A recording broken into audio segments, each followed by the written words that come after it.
오늘 밤과 내일은 전국에 구름만 다소 낀 가운데 건조한 날씨가 계속되겠습니다. 수도권과 강원 내륙, 충북 일부 지역에는 건조주의보가 내려져 있어 산불이 나지 않도록 주의해야겠습니다.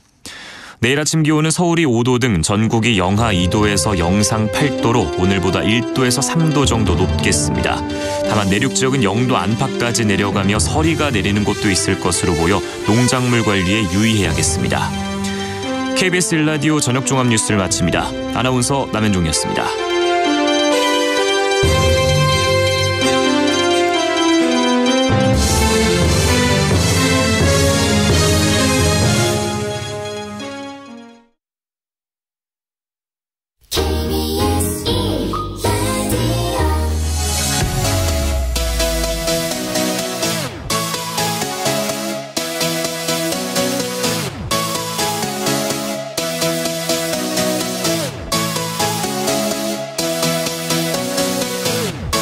KBS 열린 토론.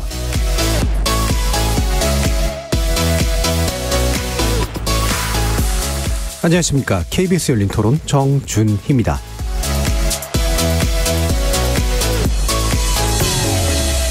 KBS 열린 토론, 오늘은 정치의 재구성으로 여러분을 만납니다. 검찰 수사권 축소 법안에 대한 헌법재판소 결정의 정치적 여진이 오늘도 이어졌습니다. 절차에 문제는 있지만 법안의 효력은 인정한다는 결정을 두고 정치권은 자신에게 유리한 방식으로 해석하는 모습을 보였죠. 오늘 한동훈 장관이 출석한 국회 법사위에서 이와 관련된 현안 질의가 이어지면서 또 한 번 충돌이 있었습니다. 헌재 결정의 정치적 의미, 1부에서 정리해보겠습니다. 2부에서는 여야 내부 상황을 좀 짚어보려고 하는데요. 민주당은 이재명 대표의 기소 이후 당헌 80조 예외 조항 적용을 했고, 이재명 대표는 당직 개편 카드를 꺼내들었습니다. 당 내홍 수습에 얼마나 효과적일지 관심이 모아주고 있습니다. 한편 김기현 대표 체제 출범 이후 정당 지지율이 하락세를 보이고 있는 국민의힘, 어떤 수습책을 고민하고 있는지 알아보도록 하겠습니다. KBS 열린 토론 지금부터 시작합니다. 살아있습니다. 토론이 살아있습니다. 살아있는 토론, KBS 열린 토론. 토론은 라디오가 진짜입니다. 진짜 토론, KBS 열린 토론.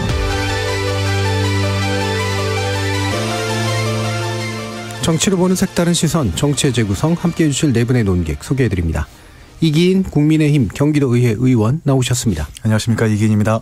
하헌기 전 더불어민주당 상근부대변인 나오셨습니다. 예, 안녕하세요, 하헌기입니다. 김준우 변호사 함께 하셨습니다. 네, 안녕하세요, 김준우입니다. 최수영 시사평론가 자리해 주셨습니다. 네, 안녕하세요, 최수영입니다. 문자로 참여하실 분은 샵 9730으로 의견 남겨주시면 됩니다. 단문은 50원, 장문은 100원의 정보 이용료가 붙습니다. KBS 1라디오의 모든 프로그램은 유튜브를 통해서도 함께 하실 수 있습니다. 자, 헌법재판소의 권한쟁의 심판 결론이 나왔습니다. 그리고 주말을 지나서 정치권이 조금씩 더 외려 이야기가 세지고 있는 그런 상태인 것 같은데요. 헌재의 판단을 기본적으로 어떻게 보시는지 먼저 의견들 들어보겠습니다. 이기인 의원님. 네, 먼저 정치 여야 간의 이 상호 간의 협상이나 대화를 통해서 이 문제를 해결하겠다는 발상이 아니라 헌법재판소에서 이 문제를 풀겠다라는 발상과 의지부터 좀 저희는 비판해야 된다고 생각을 하고, 이 부분들은 좀 유감이라고 생각을 하고요.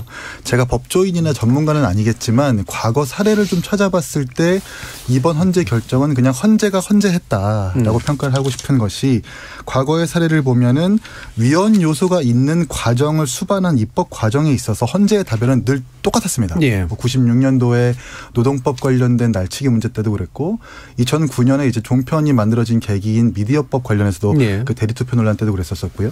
그리고 뭐 최근에 있었던 패스트트랙 2020년에 패스트트랙 논란 때도 헌재는 늘 과정은 문제가 있었지만 결과는 아무런 의미가 없고 유효하다라고 항상 그런 결론을 냈었거든요.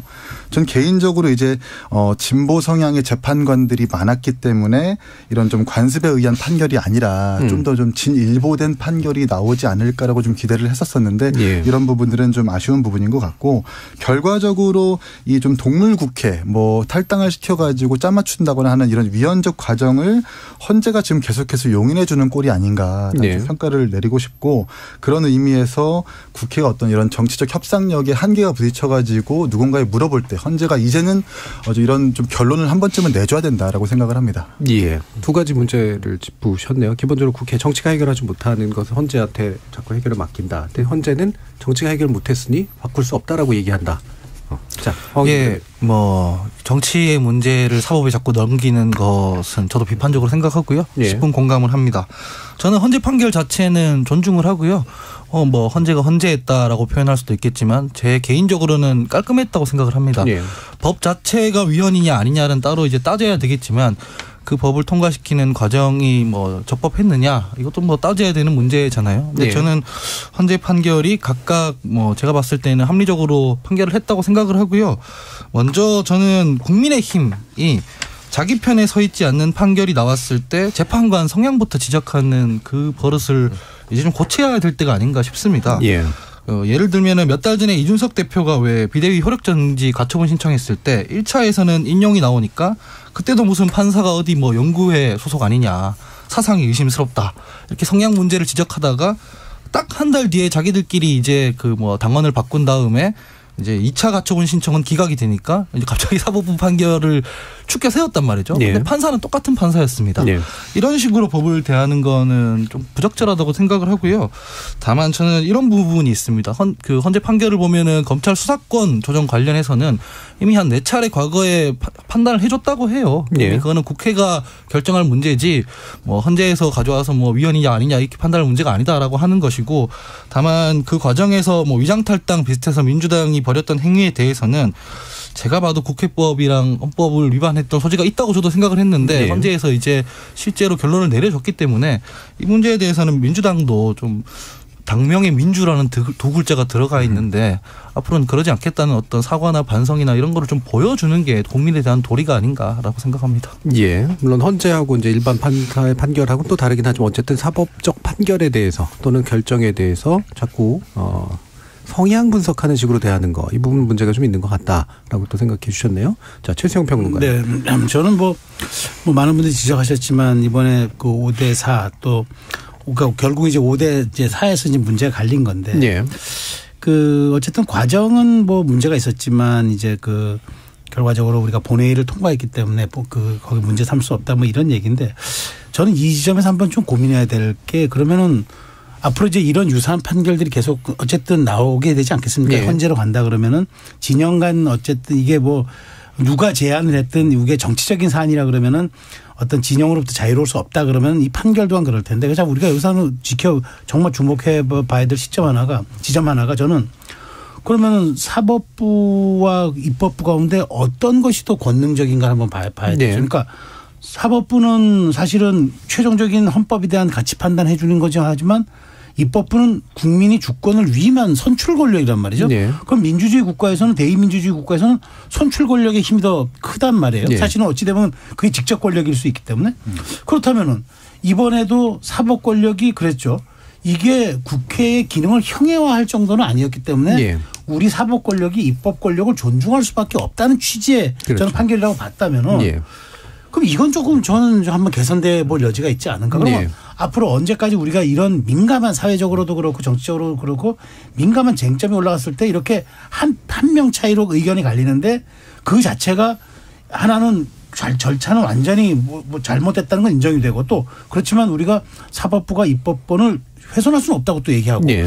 그럼 이런 그 양측의 모순된 지점에서 우리는 어떻게 받아들여야 되는가. 그러니까 저는 우리 국회가 이게 제가 좀 담론 같습니다만 그럼에도 불구하고 어떤 형태로든 이제 우리 헌법재판소가 이렇게 지금 여당 대표로부터 이렇게 심한 모욕을 들어가는 과정을 지금 겪고 있잖아요. 네. 그러면 저는 여기에 대한 개선점을 마련해야 된다고 봐요. 그렇지 않으면 우리 국민들이 느끼는 헌법재판소라는 게 뭐 헌법의 가치를 수호한다는 게 맞긴 하지만 그래도 우리가 여러 가지 쟁점에서 잘 안 될 때는 헌법재판소에다가 이걸 맡긴단 말이에요. 네. 그래서 대통령 탄핵이라는 것도 관철시킨 기구가 헌법재판소입니다. 그렇기 때문에 저는 여기에 대한 권능적 부분들을 우리가 사회가 합의를 하든 뭐 하든 정치가 어떤 식으로든 이건 문제를 풀어야지 이런 식으로 방치해 두면은 저는 정말 이 헌법재판소의 권위는 어디 가서 찾겠습니까? 네. 그래서 저는 우리가 뭐 미국처럼 뭐 종신제로 가는 것 이런 건 좀 너무 장기적인 문제지만 어쨌든 이 추천하는 모습, 무슨 모습이든 당장은 뭐 바꿀 수가 없더라도 여기에 대한 문제점을 누군가 던져야 합니다. 그래서 이 문제를 좀 풀어야지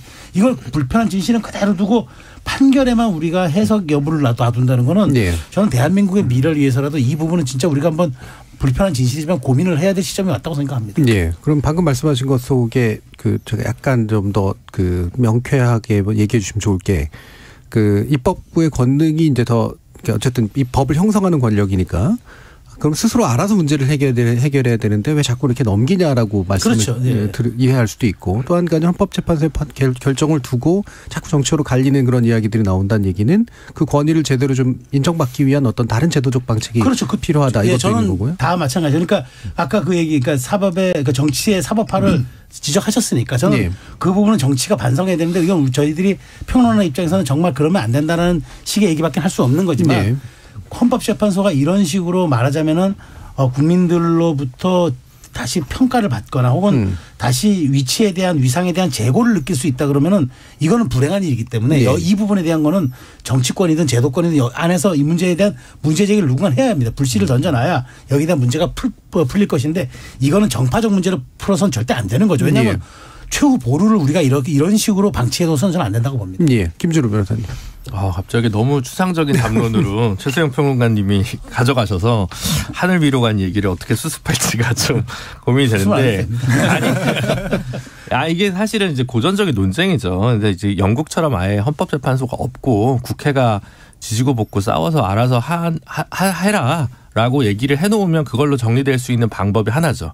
그러니까 이제 오늘 김진표 의장이 개헌 얘기를 또 꺼내셨는데 우리 최수영 평론가님 지금 개헌에 관한 얘기를 개헌까지는 모르겠습니다. 아니요, 방법을 찾아야 돼요. 그러니까 그게 헌법재판소를 없애고 헌법재판을 없애는 방식도 이제 하나의 그 고전적인 문제 해결 방식인데 그게 아니라면 이제 왜냐하면 사실은 87년에 6월 항쟁할 때 아무도 헌법재판소를 설치하라라고 외친 사람은 한 명도 없는데 모르겠습니다. 없었을 것 같은데 사실 87년 헌법하고 나서 우리 삶을 제일 많이 바꾼 게 헌법재판소라는 이 괴이한 그리고 어떻게 보면 사회과학 담론자 하시는 분들은 87체제 얘기하지만 저는 박근혜 대통령이 탄핵이 된 것이 87체제의 완성이라고 봤거든요. 오히려 이 헌법 질서 안에서 모든 문제가 치유 가능하다라고 봤기 때문에 어떻게 보면 87체제나 87헌법이 시효 만료된 부분도 있습니다만 정상적으로 작동하고 있다는 것도 한편으로 보여준 거여서 참 그 부분이 참 어려운 지점인 것 같습니다. 그럼 그 문제를 빼고서라도 사실은 이번 결정에서 앞에 결과는 이긴 의원님이 얘기해 주신 대로 다 이제 예견 가능한 수준이었고 오히려 4명의 보수 판관이 있어서 5대4가 나온 거 아니냐 역으로 사실 얘기할 수 있는 부분이거든요. 6대3 이럴 수 있는데 근데 이제 문제는 두 가지가 있겠죠. 하나는 이게 권한쟁의 심판은 5대4로 결론이 날 수가 있는데 헌법소원은 사실은 원래 6대3이어야 됩니다. 그런데 이제 만약 이거를 역으로 거꾸로 5대4로 이 결론이 났으면 이 권한쟁의 심판 방식으로 원래는 6대3은 돼야 헌법소원에서 위헌 판단이 나는데 그거를 잠탈하게 되는 이 제도적인 문제가 사실은 있거든요. 그러니까 사실은 5명이 위헌이라고 해도 지금 다 결론은 합헌이 됩니다. 6대3이 돼야 되기 때문에 국회 입법권을 존중하기 위해서 헌법재판소가 그 헌법 심판을 할 때는 위헌 법률 심판을 할 때는 6대3 구조를 해놨는데 권한쟁의에서는 그렇게 안 해놓는 바람에 지금 이 문제가 늘 있거든요. 근데 문제는 권한쟁의 심판을 통해서 법률이 무효가 된 적이 한 번도 없어서 이 문제가 계속 숨은 쟁점으로 묻어두고 있는데 그 문제 부분은 최수영 평론가님 말대로 또 여러 염려대로 좀 제도적 보완이 필요한 부분이 하나 있을 거고요. 두 번째는 조금 깊이 얘기 들어가서 죄송합니다만 어쨌든 우리 하원기 대변인이 얘기하시듯 이전에 이제 선례들 판결들이 있었다라고 하는 것은 기소권이나 수사권을 어느 조직에 둘 것이냐와 관련해서 어느 정도 입법 재량이 있다라는 걸 확인한 거였는데 그게 이제 검사라는 게 헌법에 분명히 적혀 있는데 검사가 검찰청법 검사만 있는 게 아니라 공수처 검사도 가능하고 특검 검사도 가능하다라는 게 이제 기존 판례들의 어떻게 보면 결정들의 핵심적인 문제의식이었지 검찰청법상의 검사만 그 검사가 아니다. 이걸 한 거였다면 이번 판결에서 새로운 법리가 나온 것은 기존의 검사나 혹은 일부 형법학계 학자들께서 얘기해 주셨던 내용 중에서 검사가 헌법에 나와 있는 거는 이제 영장 청구권을 독점하고 있는 내용이 하나고 그다음 이제 검찰총장이라는 존재가 나오기 때문에 검찰청을 두어야 된다. 이거 두 개거든요.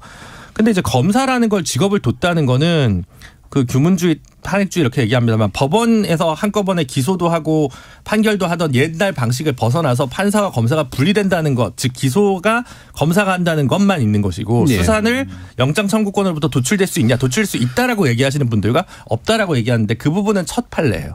그래서 그 영장 청구권은 다수 의견은 인신 보호를 위한 장치가 있는 것이지 이것이 검사한테 바로 수사권이 부여된다는 헌법적인 명령은 아니다라고 이제 결론을 내린 부분이기 때문에 이 부분이 사실 이제 이론적으로 어떻게 보면 한 번도 헌재 결정이 제대로 정면으로 이제 다룬 적은 없었던 부분이 좀 새로운 부분이 같고 이 결정을 존중한다면 이제 이 후과는 결국은 민주당 일각에서 주장하는 이른바 실질적인 검찰의 수사권 이제 박탈.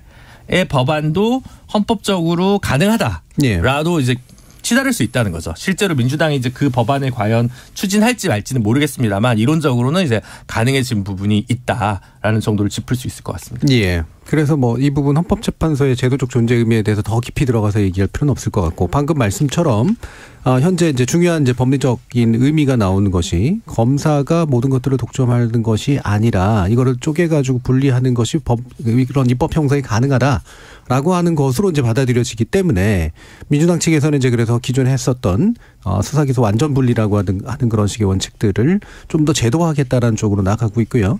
반대로 지금 한동훈 법무장관은 오히려 시행령으로 이걸 더 잘해야겠다라고 지금 또 얘기가 나오는 완전히 정반대 방향의 이야기들이 되고 있습니다. 이 부분에 대한 정책으로 또 좀 더 분석해봐야 될 것 같은데 하원기 부대변인 어떻게 좀 될 것 같으신가요? 저도 참 양비론 싫은데 이거는 아까 전에 최소한 평론가님께서 말씀하셨다시피 입법권의 권능 이거를 인정하려면 제대로 하면 되는 문제거든요. 그런데 네.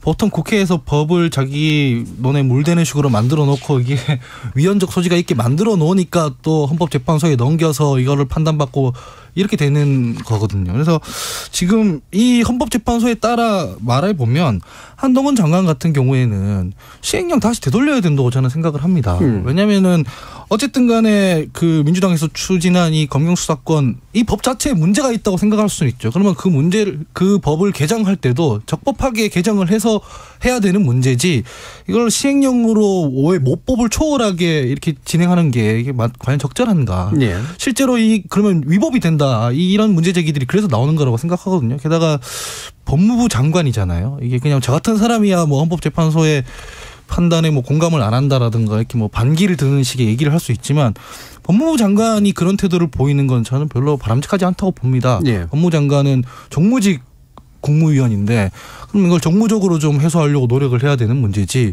저렇게 싸움하는 게 과연 적절한가 싶고요. 민주당 같은 경우에는 제가 이거는 꾸준히 지적했던 건데 검경수사권 조정하는 법안을 처음에 급하게 밀어붙였을 때도 국민들에게 제일 많이 비판받던 부분이 뭐냐면 문재인 정권 5년 내내 뭐 하다가 이렇게 무리수를 더 가면서까지 급하게 추진하려 드느냐. 네. 이 비판이었거든요. 그러면 이거 처리할 당시에도 분명히 앞으로도 보완적인 보완 입법을 하겠다라고 분명히 얘기를 했는데 지금까지 뭘 했는지 알 수가 없습니다. 뭐 핑계로는 헌법재판소의 판결이 나올 때까지 기다렸다 이렇게 말씀할 수 있지만 그 전에 국민적 공감대를 형성하기 위해서 노력을 했을 수는 있는 거거든요. 근데 지금 와서 부랴부랴 뭘 하겠다라고 하면 과연 이게 동력을 받을 수 있는가라는 생각이 들고 그래서 일단은 이 헌법재판소 판결을 두고 서로 아전인수하는 것부터 멈추고 국민적 공감대를 먼저 만들기 위해 노력부터 해야 될 것 같다. 그래야 그 동력으로 입법기관에서 법을 만들 때 힘을 받을 수 있는 거지 자기들끼리 싸워서 할 수 있는 문제는 또 아니거든요. 예, 국민적 공감대를 만들어라. 이게 좋은 말인데 사개특위 지금 이제 아마 좀 있으면은 그만둘 것 같은데 그게 그나마라도 그런 거 만드는 데 아닙니까? 어떻게 보세요, 김준호 교수님? 거의 지금 이제 올해 상반기까지 법사위 통과 못하는 법안이 이제 거의 합의되기는 이제 통과되기는 일방의 독주로도 거의 불가능하기 때문에 사실은 민주당 입장에서도 뭐 21대 국회 안에서는 더 검찰개혁 관련 특히 수사권 조정이나 축소 관련한 법안의 진도가 나가긴 쉽지 않을 거라고 저는 생각합니다. 네. 객관적으로 이제 안 될 거라고 저는 생각하고요. 이 이상 검찰개혁과 관련된 이슈를 더 확대시키는 것도 정무적으로 민주당에서 그닥 바람직하진 않은 것 같아서 이번 건 같은 경우는 사실은 한동훈 장관이나 전주의 유상범 의원이 제기한 것에 대한 사후적인 결과가 나온 거기 때문에 이 이슈는 이 정도로 정리를 하고 이후에 다시 논의를 뭐 22대 때 한다든가 이렇게 좀 가닥이 잡히지 않을까 싶습니다. 예, 그 부분에서 제도적으로 더 검찰개혁을 완성하겠다라고 하는 논의는 일단 좀 멈추는 게 좋겠다. 그럼 시행령은 시행령 부분은 사실은 지금 뭐 다른 방법이 별로 없습니다. 사실은 시행령이 법을 위반하는 경우에 문제되는 거를 그때 여야가 합의를 했다가 박근혜 대통령이 그 거부권 행사하면서 이제 물 건너가지 않았겠습니까? 예. 그러니까 사실은 오히려 그 법을 좀 더 추진하는 쪽을 얘기를 하면 그래도 그쪽이 훨씬 더 정치적 명분이 좀 크지 않을까. 당장의 시행령을 뜯어 고친다기보다는 법과 시행령 관계에 있어서의 어느 정도 국회에서 통제하는 방안을 수단을 예전에 여야 합의도 했던 부분이기 때문에 그 부분을 오히려 좀 더 강력하게 얘기해서 시행령 정치의 어떤 폭을 좀 줄여주는 부분도 그 부분은 민주당이 좀 더 중점을 찍는 게 차라리 효과적이지 않을까 싶습니다. 예. 한동훈 장관은 시행령 부분에서 물러설 것 같지는 않아 보이는데요. 네. 전 뭐 전혀 물러설 것 같지도 않고 또 지금 헌재가 사실은 시행령을 별도로 또 판단하는 건 아니기 때문에 어쨌든 이 검수완박법의 그 유효성을 인정했다 그러면 검수완박에 따른 그 한동훈 장관은 거기에 등이라는 걸 활용해 가지고 이제 2대 범죄를 더 확대시켰는데 그 조항 또한 저는 시행령 또한 유법성을 찾긴 또 어렵죠. 그렇기 때문에 한동훈 장관이 저는 물러나지 않을 거라고 보고 조금 더 전 나아가서 상상력을 발휘한다면 한동훈 장관이 이게 상반기 국회에서 계속 정치권 논의가 된다 그러면은 한동훈 장관이 만일 저는 내년 총선에 나간다 싶을 때는 이걸 가지고 이슈 파이팅해서 본인이 이걸 총선에서 한번 심판받겠다라고 출마 명분을 삼아서 나갈 수도 있다고 봐요. 오히려 그런 점에서 놓고 보면은 이건 한동훈 장관한테 정치적으로 나쁜 소재는 아닌 것 같고 다만 이제 민주당이 한동훈 장관에 대해서 시행령의 박탈을 넘어서 탄핵까지 얘기를 하는 이 부분은 저는 이제 물론 뭐 전략적 부분으로 하긴 하겠지만 저는 이렇게 탄핵까지 나가면 저는 오히려 한동훈 장관의 영역을 더 넓혀주는 거라고 봐요. 그러니까 명분이 없는 게임에 한동훈 장관을 더 끌어들이면은 그건 한동훈 장관이 클 수밖에 없는 구조고 더군다나 한동훈 장관이 검수원복 시행령 혹은 검수완박에 대한 헌재 판결 말고 국민 판단을 받아보겠다고 총선 이슈로 들고 나가면은 저는 이 또한 어떻게 될지 휘발성이 굉장히 높은 소재라고 보기 때문에 한동훈 장관은 이 시행령에 대한 자기 어떤 입장들을 계속 꾸준히 유지해 나갈 거예요. 그런데 거꾸로 민주당이 이 부분에 대해서 어떻게 계속 얘기하면서 또 법안을 다시 한번 또 통과시킨다든가 아니면은 더 나아가서 잘못을 인정 안 하는 한동훈 장관에 대해서 탄핵을 한번 추진해 보겠다든가 이런 식으로 정치적인 전선 확대가 어디까지 갈는지. 근데 이거는 굉장히 예민한 문제고 휘발성이 높은 소재이기 때문에 굉장히 앞으로 이 정치권에서는 그 뜨거운 이슈로 계속 성장할 가능성이 매우 높은 주제 중에 하나다. 저는 그렇게 분석하겠습니다. 오히려 이게 이제 한동훈 장관의 정치적인 어떤 중요한 공간 열어줄 수 높다. 이게 의원님. 법무부 입장에서는 사실 쓸 수 있는 카드가 시행령이나 뭐 수사준칙 개정밖에 없을 거라고 저는 생각을 하고요. 근데 제가 좀 과문한지는 모르겠지만 헌법 오늘 이 판결에서 보면은 검찰이 수사권이 아예 없다라고 규정한 것은 또 아니거든요. 저는 제 개인적으로 생각했을 때 이 수사권이라는 것도 어쨌든 정부와 대통령이 가지고 있는 이 행정권 안에서 속하는 것이기 때문에 이걸 가지고 국회가 개입해가지고 검찰에 좀 주느냐 경찰에 좀 주느냐 이런 것들을 조금 조절할 수 있을 뿐 어쨌든 행정권 안에 속해 있는 것이기 때문에 시행령의 위법성을 따지기는 좀 쉽지가 않다. 시행령의 위법성을 따지려면 헌법에서 얘기하는 그 명령심사 청구권인가요? 이런 것들로 대법원에서 따져야 되는 것이지 시행령의 위법을 따지기는 쉽지 않을 거라고 좀 보고요. 이게 또 이 시행령을 만약에 뭐 제소했다 하더라도 헌법재판소가 과연 어떤 판단을 내릴 것인가 저는 이번 결정과 크게 다르지 않을 것이라고 보기 때문에 그냥 정치적 공방으로 남겨질 가능성이 좀 크다. 저는 이렇게 생각합니다. 뭔가 다르지 않다는 얘기는 시행령은 정부가 알아서 하는 거니까 어쩔 수 없다. 그렇습니다. 김준우 변호사님. 네, 최수영 평론가님 말씀하신 대로 이게 민주당이 이걸 과잉 대응을 할 경우에 한동훈 장관의 정치적 입지만 더 키워주는 부분이라서 굳이 그렇게 할 필요가 저는 없을 것 같은데 일부 민주당 의원님들은 어떤 한동훈 킬러가 돼서 본인의 어떤 정치적 입지를 키우려고 하는 고민을 많이 하는 것 같은데 오히려 저는 다른 검찰개혁이 관심사라면 좀 기존에 있던 말고 좀 다른 정책적 대안을 가지고 고민을 해서 던지는 게 좀 맞는 것 같다는 생각을 많이 하고 있었고요. 그래서 뭐 이 부분 관련해서 더 깊이 나가기보다는 좀 빨리 다음 걸로 좀 넘어가려고 하는 게 필요한데 아마 지금 추진되는 법안들은 대통령이 양국관리법 같은 경우 이제 거부권을 행사할 것으로 좀 예상되고 이재명 대표 관련 사법 리스크 이슈가 있다 보니까 민주당이 새롭게 뭔가 아젠다를 새로 만드는데 좀 한계에 봉착하다 보니까 그냥 이 판결 가지고 좀 한번 문다고나 할까요? 그런 감이 좀 있는데 굳이 그렇게까지 더 키울 필요는 없을 것 같다라는 생각을 되게 많이 합니다.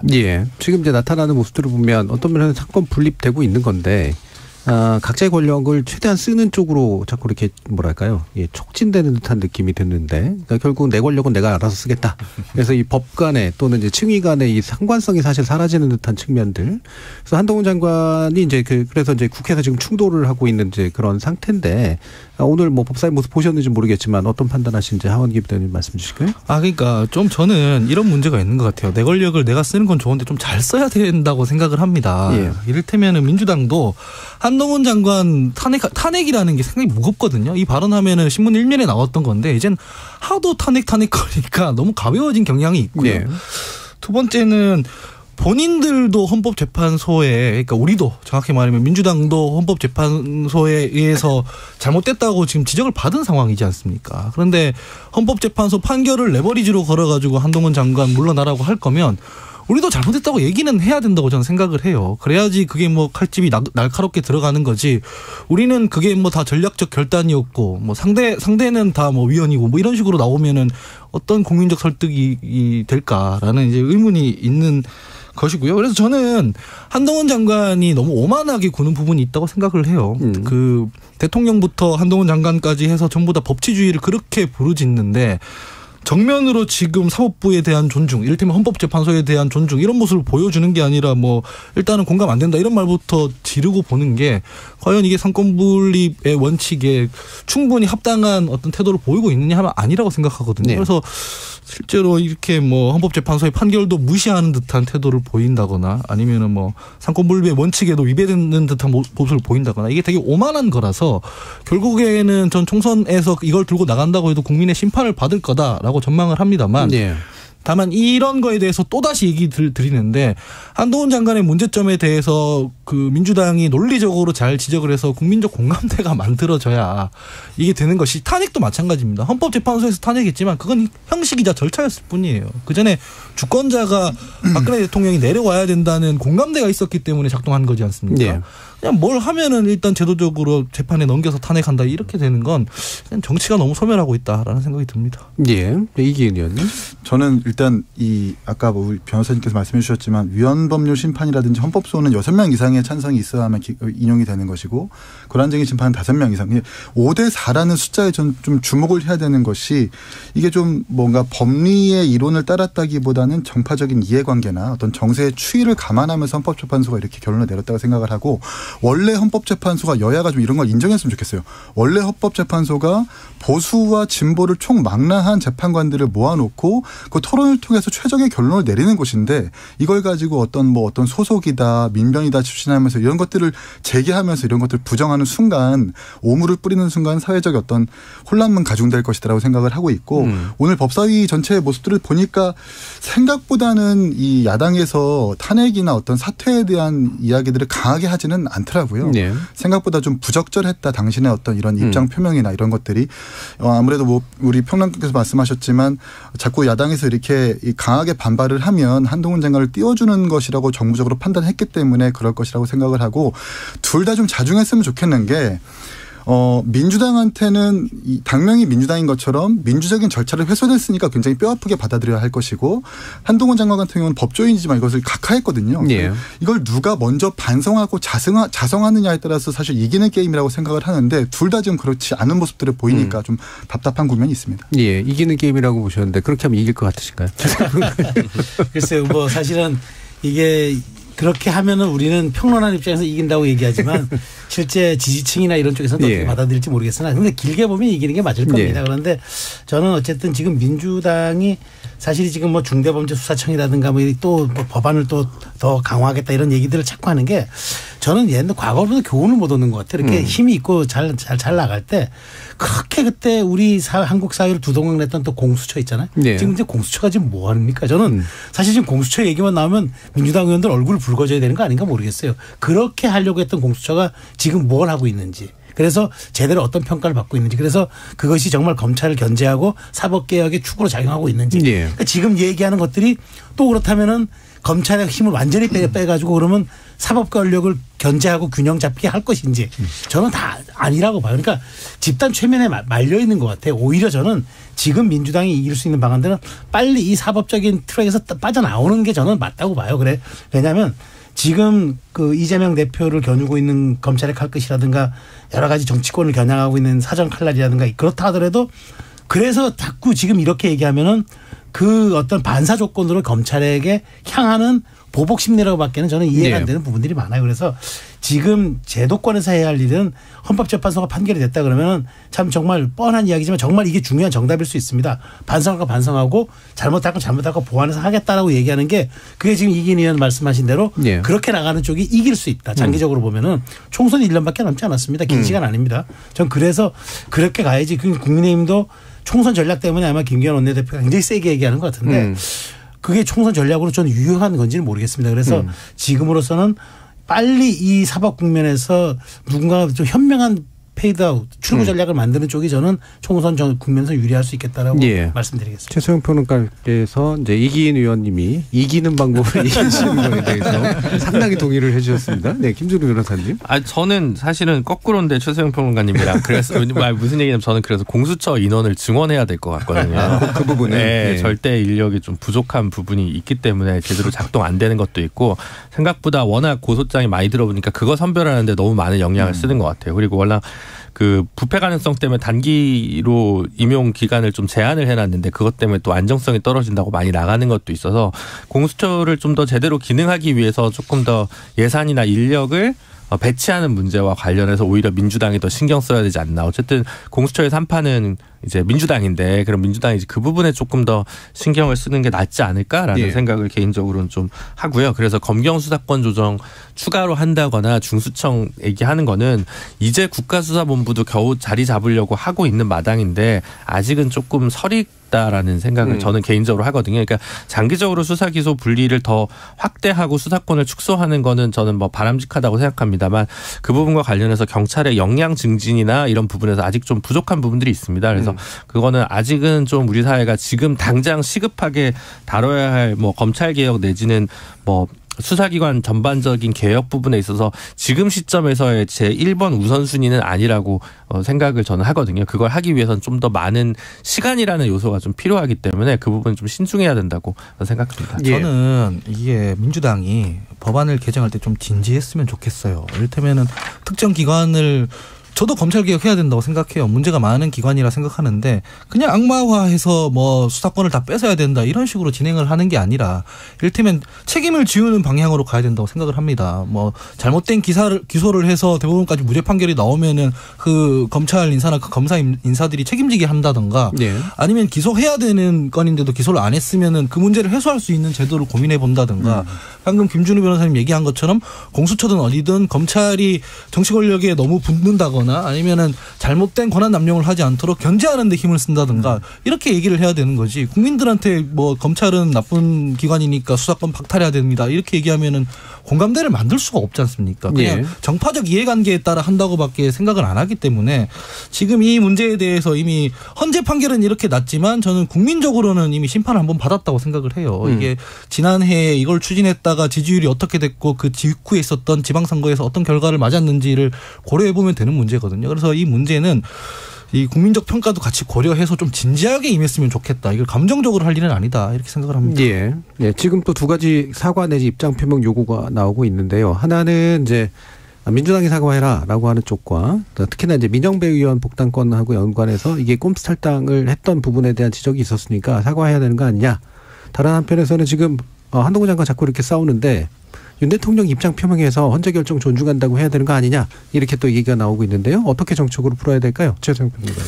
글쎄 저는 민주당이 이 어떤 헌법재판소에서도 이 과정, 그러니까 이른바 안건 조정위를 무력화시켰다는 점, 살당으로. 그래서 사실은 그렇게 최장기간 이 법안의 문제점이라든가 보완점을 논의하도록 90일 동안 규정을 둔 것을 거의 하루 만에 형해화시킨 거. 이거는 정말 민주 절차의 그 어떤 그러니까 절차적 정당성을 훼손한 부분이기 때문에 저는 뭐 민주당이 입이 10개라도 할 말이 없고 민영배 의원의 복당 문제는 저는 지금 거론하면 안 된다고 봅니다. 이거는 그건 민주당이 스스로 자기 정체성을 부인하는 일이 될 수도 있고 민영배 의원도 몇 달 빨리 복당하려다가 정말 영원히 국민들한테는 민주당 당원이 아닌 걸로 평가받을 수도 있어요. 그러니까 그건 조금 시기적으로 조절해야 될 것 같고 저는 최소한 뭐 윤 대통령께서 여기에 대해서 저는 말씀을 하시는 거는 제가 보기에 또 우리 그러니까 우리 국가 원수로서 저는 제가 보기에 그거는 여권의 메신저로서 저는 적절하지 않다고 보고 오히려 저는 김기현 원내대표가 이때쯤에는 더 이상 이 문제를 확전하지 않는 쪽으로 갔으면 좋겠다고 봐요. 왜냐하면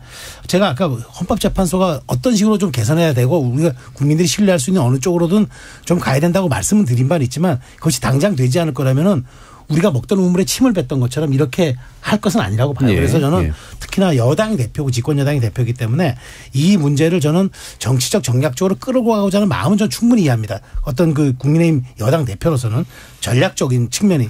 근데 저는 제가 말씀드린 것처럼 이 문제가 헌법재판소라는 권능의 문제를 놓고 본다면 최소한 저는 더 훼손시키는 건 이거는 국가 자산에 대한 문제고 국가 신뢰에 대한 문제일 수 있기 때문에 여당 대표로서 어느 정도 이 문제에 대해서 저는 좀 자중하고 그다음에 여기 대해서 어느 정도 좀 그 선을 그어주는 그런 게 필요한 거지 대통령까지 나서서 여기서 문제를 더 얘기를 한다? 저는 오히려 그것이 더 저 논란이 될 수도 있고 나중에 이 문제가 더 자연스럽게 출구 전략 짤 수도 있는 걸 더 복잡하게 할 수도 있기 때문에 대통령의 입장 표명보다는 여당 대표가 책임지고 이쯤에서는 어느 정도 선을 그어주는 게 좀 필요하지 않는가 싶습니다. 예. 민정배 의원 복당은 지금 안 하는 게 좋겠다. 그다음에 대통령 말고 김기현 대표가 더 이상 이 문제를 좀 심각하게 끌고 가지는 않았으면 좋겠다. 정리 좀 하자.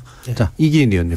대통령의 입장 표명까지는 좀 아직 섣부른 것 같고요. 아직은 국회 공이 남아있다. 이 과정들을 살펴보면 사실 평론가께서 말씀하셨던 것처럼 이 안건조정위원회의 충분한 수기의 과정을 담보했던 그 90일도 지켜지지 않았고 그리고 뭐 살라미 국회라고 하는 만 하루짜리 회기를 국회의원들이 직접 그렇게 만든 것이기 때문에 이걸 가지고 대통령이 어떤 입장 표명을 하는 건 좀 섣부르다고 생각을 하고 평론가님 말씀처럼 양당 대표 또는 우리 당 대표가 얘기를 해서 이 국면을 어떻게 지혜롭게 해결할 것인가를 입장 표명하는 정도는 그 정도는 좀 얘기해 줘야 될 것 같고 특히 안건조정위 때 다뤘던 안건과 법사위 때 다뤘던 안건이 달라졌고 본회의에 또 고발인에 대한 이의 신청권도 없어졌지 않습니까? 이런 것들에 대해서 국회에서 아직은 좀 해야 될 일이 남아있다. 그렇기 때문에 아직 대통령께서 입장 표명을 하는 것은 섣부르다. 이렇게 평가하고 싶습니다. 국회를 위주로 좀 얘기가 됐으면 좋겠다. 지금 뭐 이기인 의원님이랑 최성용 평론가님 정도의 입장이 제발 우리 국회에서 나왔으면 좋겠다는 생각을 합니다. 왜냐하면은 대통령이 입장 표명을 해라 하는 이유는 저는 이거 사실 정치적 수사라고 생각하는데 왜냐하면 이 지금 대통령실과 지금 정당 지도부, 여당 지도부들은 뭐 당정 일체론을 얘기했던 사람들 아닙니까? 사실은 당이 대통령이요, 대통령이 당이요, 뭐 이렇게 주장했던 사람인데 그 여당 지도부가 헌법재판소에 판결이 되고 하는 얘기들을 한번 보십시오. 전혀 존중하는 자세를 안 보이고 있는 것이고 한동훈 장관 같은 경우에도 그냥 국무위원이 아니라 대통령과 아주 가까운 그러니까 실세라고 할 수 있는 뭐 그런 지금 국무위원이란 말이죠. 근데 태도가 지금 헌법재판소에 대해서 공감 못한다 이런 얘기를 하니까 그러면 대통령의 입장은 뭐냐? 대통령도 지금 여당이랑 입장이 같은 거냐? 이 헌법재판소에서 판결을 저렇게 했는데도 불구하고 존중 안 하는 거냐. 평소에 법치주의를 그렇게 부르짖는데 지금 이 상권분립의 원칙에 대해서 어떻게 생각하냐. 그리고 시행령이라는 것도 결국 대통령 시행령 아니겠습니까? 이 문제를 해결해야 되는 요소가 하나 남아있는데 여기에 대한 입장은 뭐냐. 이렇게 지금 정치적 수사로 얘기를 하는 것이라 이 문제를 해소하려면 아까 최수성 평론가님 얘기했듯이 말씀하셨듯이 그 김기현 대표가 좀 정돈을 해서 할 필요가 있지. 이렇게 헌법재판소 막 재판관들 성향 공격하고 이러면 오히려 더 이런 공격에 직면하게 될 것이다라고 생각을 하는 거고요. 민정배 의원 복당 관련해서는 그냥 사과를 해야 된다고 저는 생각을 합니다. 실제로 안건조정이라는 것은 이 3분의 1 이상 위원들 요구했을 때는 이게 소수파도 같이 그 안건조정소위의 안건조정위원회에 동수로 맞춰서 90일 이상 토론을 하라고 만들어 놓은 거거든요. 근데 이거를 지금 형해화시키기 위해서 제1교섭단체의 몫을 빼서 제1교섭단체에 속하지 않는 몫으로 넣었단 말이죠. 이거는 명백하게 국회법을 이 조항을 형해화시킨 건데 예전에 이재명 대표가 대선 연설에서 이런 얘기를 한 적이 있습니다. 같은 법도 강자에게는 뭐 기회이고 약자에게는 족쇄로 작용한다. 이게 말이 되느냐 이런 얘기 한 적이 있거든요. 같은 국회법도 다수파한테는 전략이고 소수파한테는 그냥 족쇄가 되게 하는 걸 민주당에서 하면 되겠습니까? 그래서 이 문제에 대해서는 헌법재판소의 판결을 좀 받아들여서 우리가 지금 그때는 이 법 추진하는 게 너무 급했고 조금 부족한 부분이 있었다. 앞으로 그런 일 없게 하겠다라고 국민들한테 양해를 구하고 복당 절차를 진행하는 게 순서에 맞다 그렇게 생각합니다. 네, 김준우 변호사님. 뭐 같은 얘기 반복이 될 것 같긴 한데 어쨌든 저는 김기현 대표나 주호영 원내대표가 판사 출신이지 않겠습니까? 그러니까 이런 경우에 지도부는 가급적 좀 법원 결정이나 헌재 결정을 좀 존중하는 태도를 취하는 게 좀 맞지 않나. 검사 출신도 아니고 판사 출신들인데 국민들이 기대하는 판사 출신 정치인의 또 미덕은 과도하게 정치적 주장을 하면서 법치주의를 무시하는 듯한 걸 하지 말라라는 어떤 염원도 좀 담겨 있다고 저는 생각하는데 그래서 두 분 입장 그러면 안 될 것 같고 마찬가지로 이번에 그 청구인이었습니다만 전주혜 의원도 판사 출신인데 계속 그렇게 헌재가 정치적이다 이런 식으로 구호를 외치는 거는 좀 적절치 않은 것 같습니다. 뭐 대통령은 지금 뭐 이 문제보다는 한일 정상회담 과정에서의 결과에 대해서 국민과의 소통을 국무회의에서의 모두 발언으로 대체한 부분이 오히려 더 비판받아야 된다고 생각하고요. 네. 최소한 그 부분과 관련해서는 기자들의 문답을 받을 수 있는 장으로 나와서 소통을 했어야지 그냥 그 부분에 위험 부담을 지기 싫어서 국무회의 모두 발언으로 20몇 분을 쓰는 방식을 택한 거 그 부분이 오히려 윤석열 대통령이 좀 비판받아야 될 지점이 아닌가 싶습니다. 예. 자, 8740님이 과정이 불법이어도 결과를 인정한다면 불법적 증거 수집도 인정해야 되고 폭력적 수사 과정도 결과가 맞으면 용인되어야 하나요? 이런 식이면 헌재는 왜 존재하는지 모르겠습니다라는 의견 주셨고요. 이원준님은 시행령으로 이 헌재 결정의 취지를 무력화시킨다면 국회가 대체 왜 필요한가요? 행정부 마음대로 한다면 상권 분립 의미가 없지 않습니까? 라는 그런 의견도 주셨습니다. 자, 일부를 통해서 헌재 결정에 관련돼서 지금 정치권에서 풀고 있는 여러 가지 갈등의 연장을 한번 분석해 봤는데요. 이어지는 2부에서 또 양당의 내부 사정 구체적으로 짚어보도록 하겠습니다. 여러분은 지금 KBS 열린 토론과 함께하고 계십니다. 토론이 세상을 바꿀 수는 없습니다. 하지만 토론 없이 바꿀 수 있는 세상은 어디에도 없습니다.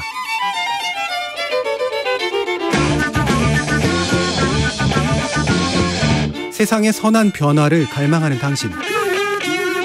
정답이 아니라 질문의 힘을 믿는 당신.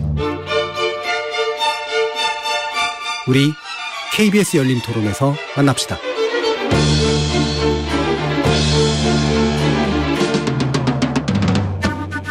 KBS 열린 토론 정치의 재구성, 최수영 시사평론가, 김준우 변호사, 하원기 전 더불어민주당 상근부 대변인, 이기인 국민의힘 경기도의회 의원 이렇게 네 분과 함께 하고 있는데요. 자, 일단 민주당 상황을 좀 지켜보죠. 기소 이후에 당대표에서 이제 물러나야 되는가 해서 당헌 80조에 관련된 해석들이 이제 당무위에서는 일단 대표직 유지하는 것으로 됐습니다. 그러면서 당직 개편 등을 이야기하고 있고요. 또 이제 민생 행보라든가 대여투쟁 등의 이재명 대표가 좀 길을 솟고 있는 그런 모습이긴 한데요. 전반적으로 어떤 흐름으로 보시는지 최수영 평론가님 말씀 듣겠습니다. 네, 지금 민주당 전 이재명 대표가 지금 당내에서 지금 처하고 있는 게 두 가지의 좀 위험 요소가 좀 있다고 봐요. 하나는 뭐 이제 다 아시는 것처럼 이제 비명계가 이제 이렇게 당직 개편을 요구하고 있는 건데 저는 사실 비명계가 요구하고 있는 게 뭐 일종의 당직 개편보다는 사무총장 교체 요구인데 뭐 그거는 제가 보기에 뭐 들어주지 않을 걸로 보여서 저는 뭐 이 문제는 사실은 비명계도 어느 정도 예상을 하고 이제 공격 수위를 하는 것 같아요. 그러니까 저는 제가 보기에 지금 비명계가 당직 개편을 요구하는 거는 절차적인 데 대한 문제 같고요. 사실은 질서 있는 퇴진을 저는 연말쯤 염두에 두고 지금 이 정도 화력으로 공격하고 있다고 봅니다. 그래서 저는 그 수위에 맞게 이재명 대표가 사무총장까지 고려하지 않고 어느 정도 내가 비명계 요구를 수용했다라는 정치적 리더십 혹은 저쪽에 뭐 명분 세워주기 이 정도로 타협을 제가 가져갈 거로 생각되는데 제가 지금 또 이재명 대표가 이번에 사실 굉장히 좀 치명적인 것은 당헌 80조 때문에 당무위를 하면서 김의겸 대변인이 그랬죠. 만장일치하고 뭐 이견이 없는 것처럼 얘기했는데 실제로는 전해철 의원이 기권을 했고 여러 가지 좀 그 약간의 잡음도 있었고 그다음에 그 결과로 인해서 그 당의 권리당원들 한 1000여 명이 남부지법에다가 여기에 대한 가처분을 냈다는 거예요. 저는 이거 굉장히 뼈아픈 지점이라고 봐요. 그 부분들이 가처분을 낸 얘기, 그 소장을 그 내용을 보면은 민주당의 당헌 80조는 도덕성을 우리가 입증할 수 있는 유일한 그런 그 당헌이었는데 이거를 무력화시킨 사람이 이재명 대표이므로 여기에 대해서 이제 그 가처분을 신청한다 이렇게 얘기됐단 말이죠. 저는 이재명 대표가 겉으로는 이제 사법 리스크에 직면해 있다고 얘기를 그러니까 우리가 그거는 뭐 인정할 수밖에 없잖아요. 본인이 인허가권 행사했으므로 나왔던 그런 거기에 대한 뭐 대장동 사건으로 인한 것들과 그다음에 대선에서 있었던 것들로서 사법의 리스크를 치르는 거는 온 국민이 다 알고 있고 또 그건 본인도 여기 치러야 될 때까지만 본인이 당원 80조 이 당무위원회 이걸로 인해서 권리당원들 한 1000명으로부터 이렇게 가처분 신청당했다는 거. 저는 이거는 이제 뼈아픈 거라고 봐요. 그러니까 당 내에서 이 본인의 사법 리스크와는 별개로. 그래서 이런 부분들이 이재명 대표한테 저는 잔매처럼 계속 쌓여갈 거다. 이렇게 자꾸 잔매가 쌓여갈 경우 나중에 이거는 천하장사도 헤어나기 힘듭니다. 그래서 저는 지금 당장 보이는 거는 사무총장을 교체하지 않고 어느 정도 뭐 수용하는 듯한 탕평 인사를 이렇게 하는 것처럼 보여지지만 실제로 제가 여기에서 남는 것보다는 오히려 이재명 대표가 잔매를 더 막고 자꾸 이거 축적해 나가는 과정이 될 수밖에 없기 때문에 저는 또 언젠가 이 문제가 재판 결과에 따라서 1심 나올 무렵에는 더 크게 한번 요동칠 걸로 봅니다. 예. 오히려 이제 뭐랄까 상처가 계속 누적되는 과정일 것이다. 지금 수습 과정이 아닐 것이다라고 보시는데, 자 김준우 변호사님. 네, 지금 민주당 같은 경우는 윤석열 정부의 실책에 힘입어서 지지율 상승에 반사의 이익만 보고 있고 자력의 힘으로 올라가지 못하고 있습니다. 민주당 같은 경우. 근데 그 원인이 사실은 지지율 상승을 붙잡고 있는 게 사실 이재명 대표 사법 리스크라는 점을 부인을 못할 것 같아요. 이재명 대표가 실제로 사법적으로 단죄 받아야 될지 실체적 진실상 문제가 있었는지 알 수 는 없지만 늘 최수영 평론가님 얘기하시는 인식의 영역 때문에 이제 그런 문제가 발생하는 것 같고 이 부분을 그럼 도대체 이재명 대표가 이제 저는 어떻게 해결할 수 있는지 도저히 이제 안 보이는 것 같습니다.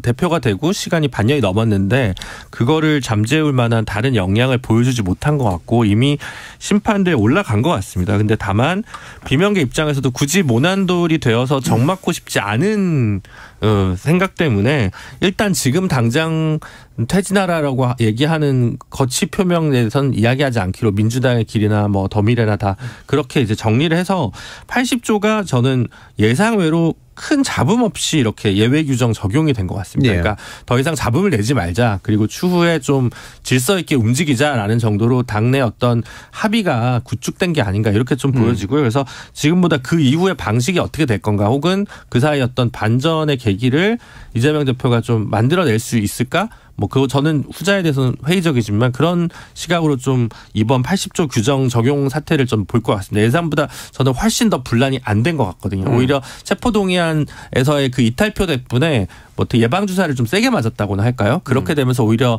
정리되지 않은 쟁점들이 좀 이렇게 정리가 되는 그런 시기를 민주당이 통과하고 있는 것 같습니다. 예. 하원기 부대변인. 저는 뭐 80조는 예외 규정 적용되는 걸 예상했습니다. 왜냐면은 이건 뭐 심플해요. 왜냐하면 1년 동안 민주당이 전 당원이 나서서 그러니까 전 당원 뭐 규탄대회 이런 것도 열고 전 의원들이 나서서 규탄대회도 열고 지도부 차원에서도 하고 매주 주말마다 집회도 하고 지금 검찰이 정치 탄압한다고 계속 주장하고 있었어요. 그런데 80조의 예외 규정은 정치 탄압일 경우에는 예외로 한다거든요. 이거 적용 안 하면 자기 모순이 됩니다. 애초에. 그렇기 때문에 이거에는 체포동의안과 달리 당연히 적용을 하는 게 일관성이 있다고 저는 생각을 해요. 사법 리스크가 저는 본질이 아니라고 생각합니다. 만약에 검찰이 진짜로 증거를 제시하고 혐의를 입증하면은 그건 책임을 지는 게 맞는데 지금 그러지 못하고 있지 않습니까? 대선 때부터 이미 사법 리스크는 드러났었는데 그래도 0.73%포인트 차이였잖아요. 이게 본질이 아니라 저는 이미 두 번의 선거를 통해서 민주당에 혹은 이재명 대표에게 국민들이 심판을 했는데 그 심판을 한 이후에 아무것도 바뀌는 모습을 보여준 게 없다. 이게 저는 핵심이라고 생각을 해요. 그러니까 실제로 개항을에 출마를 했다거나 그 이후에 대표에 출마했다거나 이게 더 국민들한테 지탄받을 일이고 저 사람들은 선거를 통해서 심판을 받았는데도 뭐 변하는 게 없네. 이게 더 큰 인식의 문제라고 생각을 하거든요.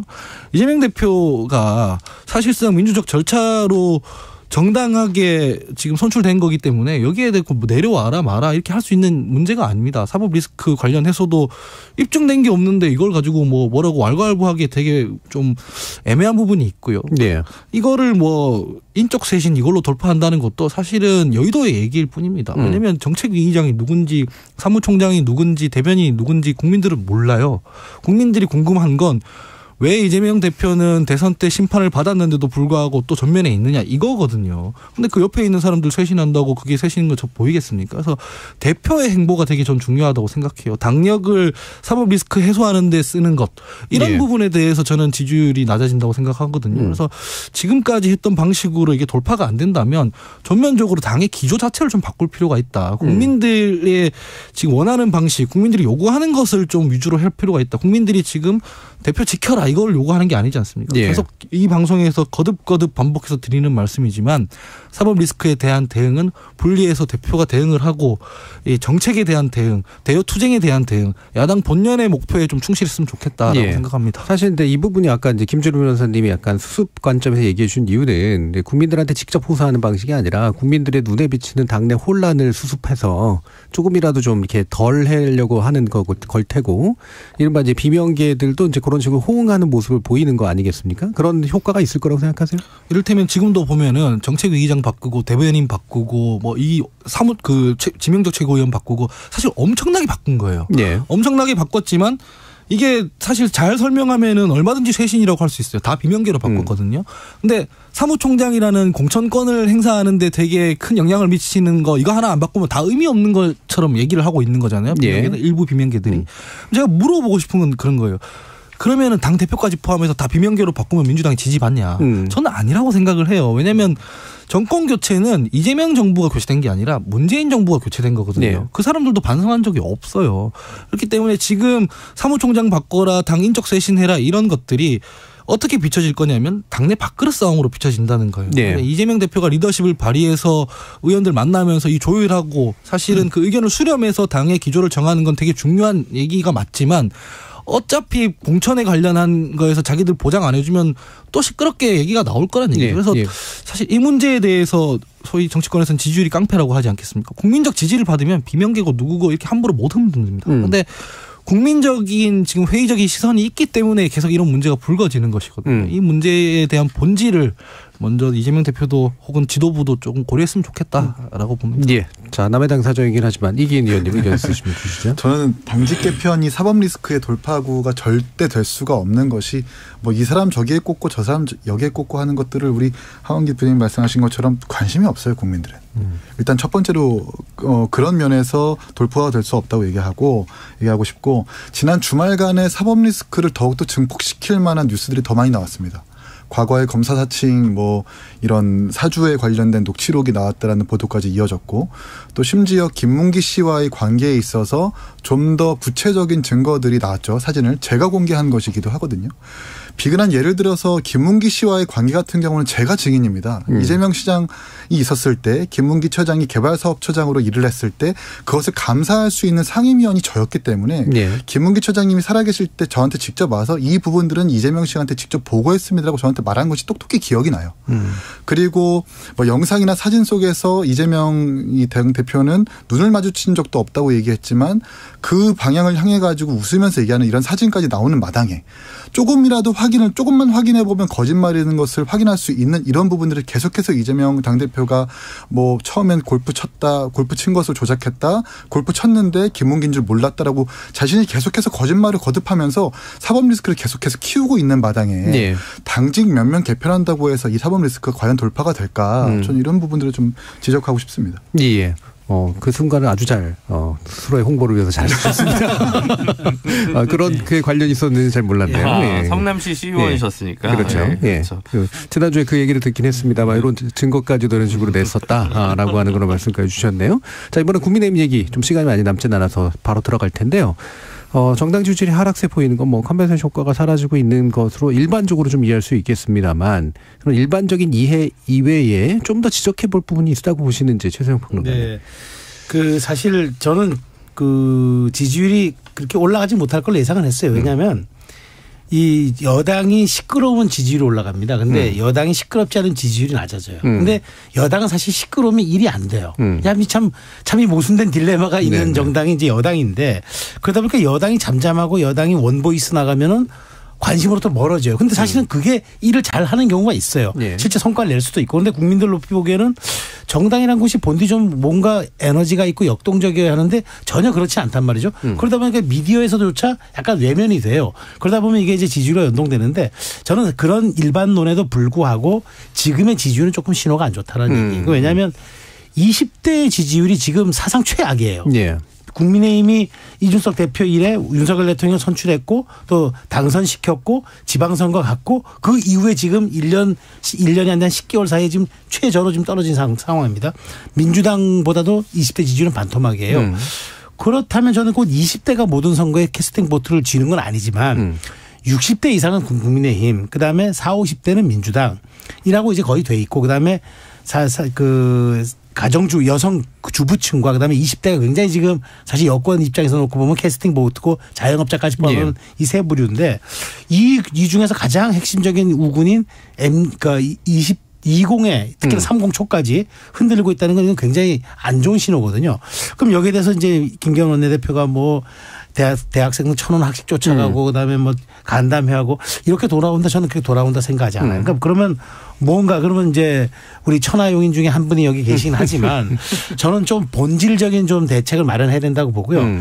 지금 이게 저는 총선까지 여당은 득점 포인트가 많지가 않습니다. 현실적으로 1년 사이에 득점 포인트가 많지 않은 상태에서 그러면 최소 실점으로 운용하면서 어찌됐건 구도를 야당 심판론으로 만들어야 되는 상황에서 이 20대 우군을 놓치고 간다는 건 매우 이거는 안 좋은 거거든요. 그렇다면 여기에 대해서 지금 저렇게 행사 위주로 쫓아다니는 거 말고 뭐가 문제인지를 빨리 찾아내는 거, 그리고 실제로 거기에 대한 대책들을 빨리 투입해낸다는 거, 그게 저는 가장 지금 필요한 시급한 조건이라고 봐요. 20, 30대 지층의 이반에 대해서 심각하게 느끼시는지 이긴 의원님.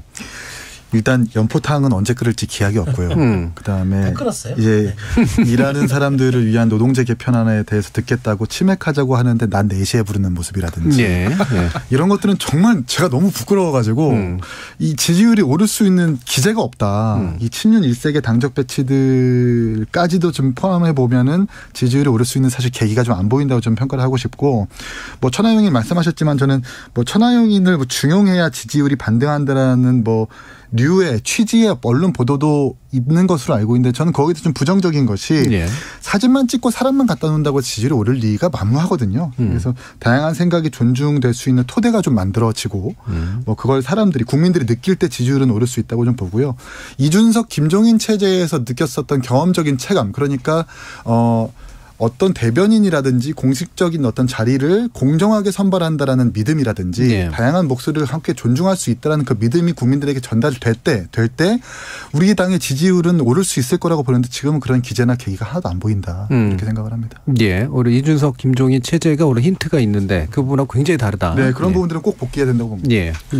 근데 이제 그거는 기존에 이제 안 하던 걸 하면 되는 거여서 어떻게 보면 바닥에 있을 때 올라가는 거였으니까 되게 쉬운 길이었는데, 반면에 그때는 또 야당이었기 때문에 여당인 경우랑 좀 다른 것 같습니다. 그러니까 20대 정치 성향이 뭐냐라고 얘기하면 글쎄요, 반여가 아닐까요?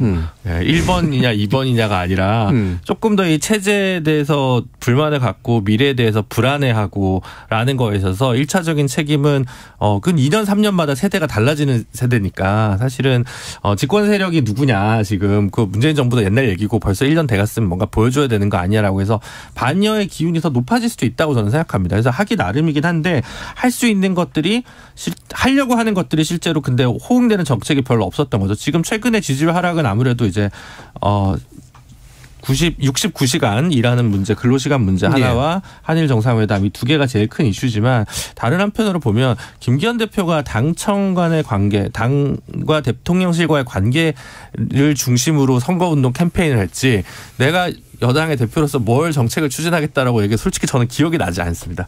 아무래도 기억이 나지 않아요. 그러면 TV 토론을 할 때도 안철수 대표 왜 이렇게 왔다 갔다 했습니까?라고 하든가, 왜 안에서 총질합니까? 이런 내용들이 중심이어서 다른 후보들에 대한 네거티브를 중심으로 얘기를 했지, 본인이 생각하는 건설적인 보수가 생각하는 개혁 방안에서 굉장히 기억나는 화두가 별로 없었다는 거죠. 그래서 김기현 대표는 무엇을 하려고 당대표를 하려는가라는 거에 질문에 대해서 국민들이 호응할 수 있는 어떤 메시지가 오질 않았다는 거죠. 본인도 그게 있었다면 그것부터 갔겠죠. 근데 지금 현안을 쫓아다니거나 사람을 쫓아다니는 방식으로 움직이고 있는 게 좀 김기현 체제의 문제점이 동시에 있는 게 아닌가라는 생각을 좀 많이 해보고요.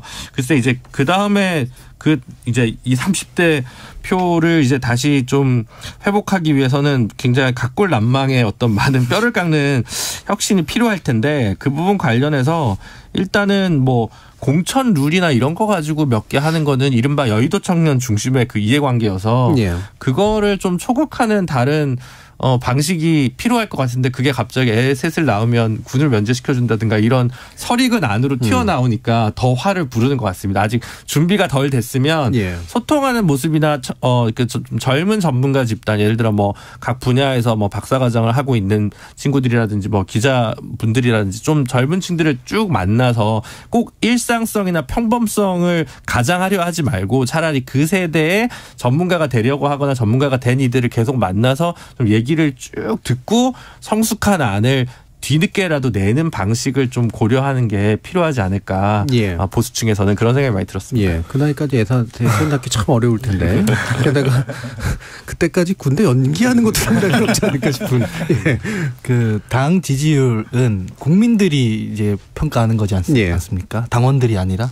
제가 아까 전에 저희 당 지지율 얘기할 때 이제 정치공학보다는 근원적 한계에 대해서 얘기했는데 국민들이 보기에는 이게 심판받았는데도 불구하고 또 국민들의 심판에 반하는 혹은 변하는 모습을 안 보여주면은 우리가 심판 하나만 하다라고 생각하기 때문에 지지율이 안 오르는 거다. 이건 사법 리스크랑 별개다. 이렇게 말씀드렸는데 국민의힘도 마찬가지인 것 같아요. 국민들은 지금 현 지도부를 인정하지 않는다고 저는 생각을 해요. 왜냐하면 애초에 여기 아까 천하용인 그로 같이 전당대회 출마하신 분도 계십니다만 김기현 대표 같은 경우에는 국민적 지지율로는 뭐 4위, 5위 이랬지 않습니까? 그런데 그거를 인위적으로 대통령이 끌어올려서 저기 앉혀놓은 거란 말이죠. 그래서 당원들이 평가해서 저기 앉아 있는 거지 국민들이 평가한 적이 없어요. 그렇기 때문에 근원적 한계가 이미 있는 거예요. 국민들이 인정하지 않는 지도부인 거예요. 그렇기 때문에 국민 지지율이 낮을 수밖에 없는데 이거를 돌파하려면 어떻게 해야 되냐면 국민들이 보기에 저 지도부는 저 당대표는 국민들을 보는 게 아니라 대통령만 보는 당대표 아니냐 이렇게 생각할 거 아닙니까? 그러면은 지금 전당대회 끝나고 이 지도부가 아니다. 우린 대통령이 아니라 국민들을 보는 당 지도부, 당 지도부로 거듭났다. 혹은 그렇게 노력할 것이다. 라는 모습을 보였는가 하면 전혀 그렇지 않아요. 대통령이 거수기처럼 굴고 있는 것이고 뭐 아까 전에 정책적으로야 69시간 문제라든가 한일 외교 문제라든가 이런 부분 얘기해 줬지만 분명히 여당으로서 혹은 정부로서 실책한 부분이 있는데도 불구하고 그거 방어하기 급급하거든요. 그러니까 이 사람들은 국민들의 시선이나 국민들의 여론은 전혀 눈치 보지 않고 여전히 대통령의 어떤 대통령실만 보고 있는 것이고 국민의 여당이 아니라 대통령의 여당이고 당정 일체고 안 그래도 그 한계에 갇혀 있는데 그 한계를 확장하려고 하지 않으니 지지율은 오를 수가 없는 것인데 그나마 이렇게 버티는 이유는 뭐냐면 서로 양당이 반사이익을 보고 있기 때문입니다. 사실은 저는 더 떨어질 거라고 생각을 하거든요. 지금까지도. 그래서 이거는 정치공학으로 뭐 이 국면에서는 이런 정책 때문이고 이런 얘기들은 다 사실은 그냥 그때그때 할 수 있는 그냥 평론적인 얘기일 뿐이고 양당이 이 근원적 한계를 깨트려야 뭔가 다른 국면을 맞이할 수 있지 않을까 생각합니다. 그래서 이제 여론조사라든가 지지율 뭐 이런 것들은 이제 각자가 이건 때문에 이렇게 된 거야. 이런 정책 때문에 이렇게 된 거야라고 해석하지만 큰 흐름이 어떤 건지 실질적으로 어떤 점들이 영향을 미치고 있는지를 봐야 된다라고 보는데 지금 이제 미디어 트리뷴 의뢰로 오늘 나왔죠. 리얼미터가 21일에서 24일 조사를 한 결과인데요. 대통령 지지율이 이제 3주째 하락세고요. 지지율 30% 중반대를 벗어나지 못하고 있습니다.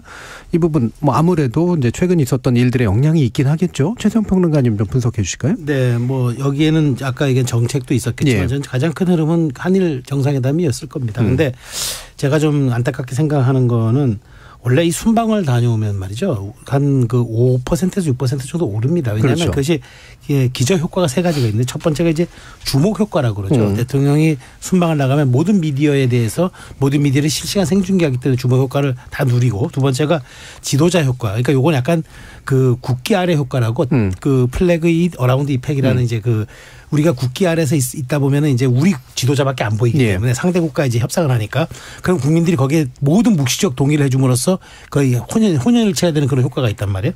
세 번째가 성과 효과 아닙니까?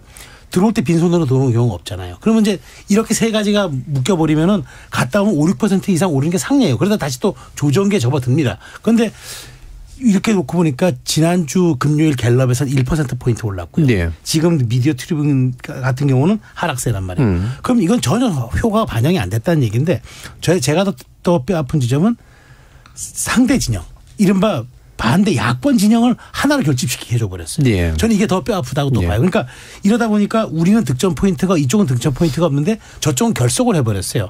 그러다 보니까 이게 더 발목이 잡히게 되는 악순환이 있는 거죠. 예. 그래서 저는 당분간은 이 답보 상태에서 벗어나기 쉽지 않을 것이다. 그렇다고 저는 여기 초조해할 필요는 없다고 봐요. 그러니까 이거는 어차피 예견하고 간 거니까 그러면 숨고르기를 통해서 대중이 어떤 이슈에 반응할지를 빨리 픽을 하는 거.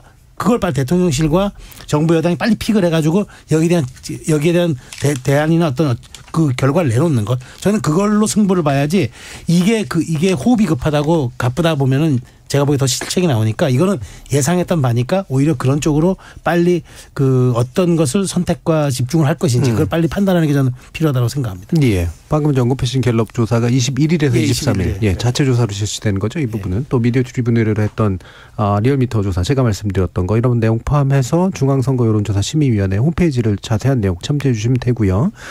방금 언급하신 갤럽 조사는 또 이제 국민의힘 지지도가 34%로 이제 좀 나왔습니다. 네. 이게 이제 확실히 저하되는 그런 기운들은 나타내고 있는데 이게 이제 야권 결집 효과라고 하는 부분에서 이제 아무래도 중요하게 지켜봐야 된다라고 언급을 해주셨기 때문에 이게 이제 한일 정상회담 이후에 또 기타의 그 외교 무대까지도 연관돼가지고 계속해서 아마 효과가 나올 것 같아요.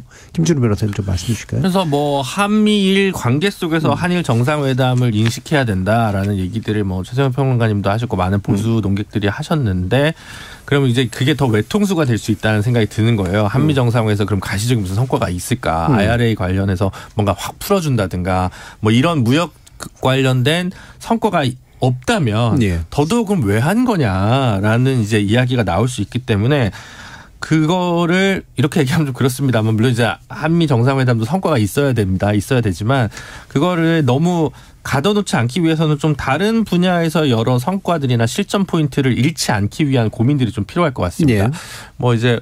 뭐 국가수사본부장은 이제 검사 출신이 아닌 이제 내부 승진 발탁으로 어쨌든 되지 않았습니까? 그러면 국민들이 일단 우려하는 게 그런 걸 것 같아요. 검사 출신이 너무 중용된다. 그렇다면 이제 올해 상반기나 정도에는 개각이 일부 있을 가능성이 있을 텐데 검사 출신 중용을 좀 그만한다든지 아니면 언론이 지금 호들갑을 떨고 있는데 설마 방통위원장을 검사 출신을 임명한 걸 강행하지 않는다든지 그러니까 이렇게 좀 뻔하게 검사 일색인 인선을 좀 줄이는 것부터 좀 저는 시작을 할 필요가 있을 것 같고요. 그리고 지금 뭐 국가보훈처가 이제 이승만 기념관을 무슨 추진한다고 하는데 제가 볼 때 이런 이념 갈등을 벌러일으킬 수 있는 거는 스스로 좀 철회하는 그러니까 그런 것들이 일단 전 좀 필요하다고 생각이 들고요. 그리고 이제 청년 세대 소구하기 위해서 뭐 여러 가지 뭐 정책이 있겠습니다만 결국은 일자리와 주거 정책 관련 혹은 교육비 관련한 부분들에서 조금 더 굳이 저출생이나 뭐 저출산 이런 거에 단어에 얽매이지 않고 좀 그에 대해서 좀 개방적인 태도를 가지고 뭔가 정책적 지원을 하는 부분에 있어서 고민을 좀 푸는 게 왜냐하면 지금 연금 개혁도 답보 상태거든요. 공론화 뭐 위원 방식 조사 방식을 또 채택할 것으로 지금 국회 연금특위가 준비하고 있다고 들었습니다만 지금 나머지 노동개혁이나 교육개혁이나 연금개혁이 별로 제가 볼 때 올해 안에 속도가 날 것 같지 않기 때문에 조금 기시감 있게 뭔가 보여줄 수 있는 정책들이나 의제들을 잘 선정해서 좀 국정 운영에 동력을 다시 회복하는 방식들을 지금 대통령실이나 여당에서 굉장히 깊이 있게 고민해야 될 겁니다. 네, 이기인 의원님.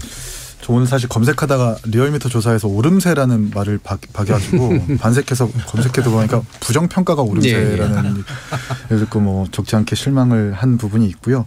사실 저는 지도부가 빨리 이 당정 일체라는 기조를 버려야 된다. 이 최고위원 중에서도 이 민주노총에 대한 이 어떤 원래 대화의 상대로도 인정을 안 했었지만 요즘은 약간 온도가 달라졌습니다. 이제 대화의 문을 열어놓겠다라고 말을 바꿨거든요. 이런 부분들 뭐 근로시간 개편안제라든지 정상회담에 대한 어떤 평가들을 지도부에서 좀 냉정하게 하고 지도부에서 어떻게 기조와 비전을 좀 제시하면서 이끌어가야 된다. 그런 의미에서 당정일체를 빨리 버리고 좀 상호 간의 어떤 견제의 기능을 좀 확보할 수 있는 것부터가 좀 급하다고 생각을 하고요.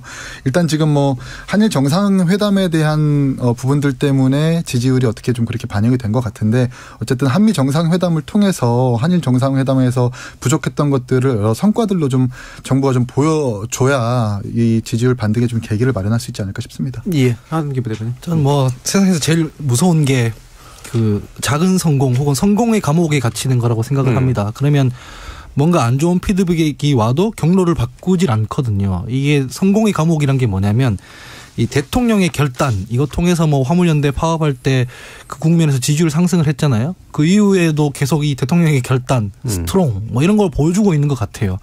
근데 국정 운영이라는 것은 실제로 지도자가 결단해야 되는 사안도 있지만 이 갈등 사안에 대해서는 좀 소통할 줄도 알고 지적받으면 물러설 줄도 알고 그래야 되잖아요.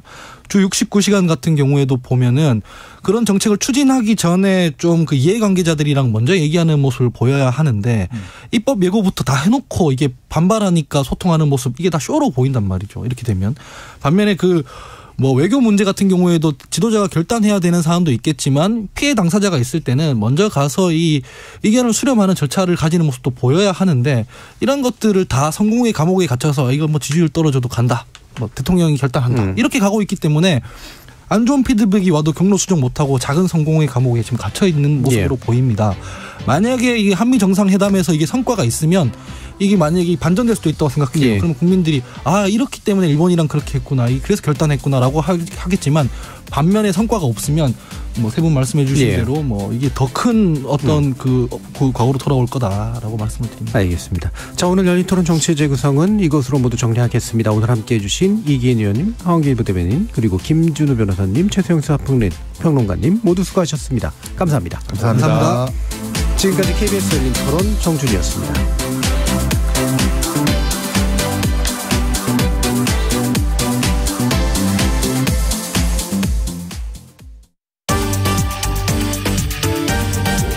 코로나19가